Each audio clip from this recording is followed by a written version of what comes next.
Alright, so this is what the bus details look like. There are some unused holes here. These are just bolts put in them, unused. These again, just bolts placed in them. Nothing really there. Those can be used.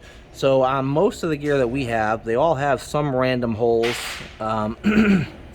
Probably because all these buses are made the same, and they're in the position to go down to each phase depending on where you would have mounted them.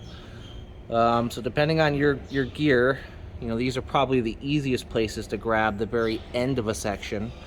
In that case, because what happens, what you notice is cabinets do, in fact, the C phase here is actually hidden behind the first bucket at the top.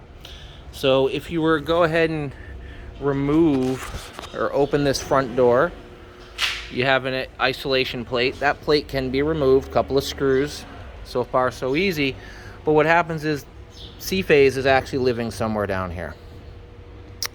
So getting your hands in here, down and around to make that connection can be fairly difficult.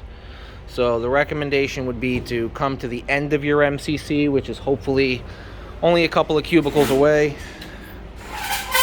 Whatever end is accessible, you know, pull off that side wall, that side sheet, and then go ahead, get to the back here, you know, make your connections here, or wherever you feel is suitable. Run your wires down, you know, trying to get in here through this plate, make that bend will be probably very difficult. So you want to probably bring those wires down through the back. Most times you'll see them come underneath here. There is a little bit of clearance here, and then you can actually bring it right through here, and then shoot up through here, and then go into the particular cubicle that you would need through here. That's one way of doing it. Generally, you'll see with large units, they try to mount them on the bottom. Then they'll take these plates, cut this out, and you just bring your wires up into your switch. You know, that's one method of doing it as well.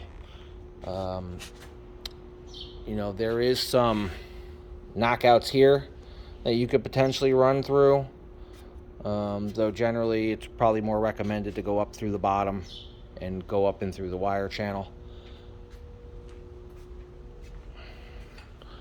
But these, as you can sort of see from this one, this is where the top bucket would live, and this is, you know, 4 or 5 inches into that compartment. So again, removing this plate, trying to get access to here is going to be a bit of a challenge. So that's why maybe going to the far end of a unit really makes the most sense if that's possible.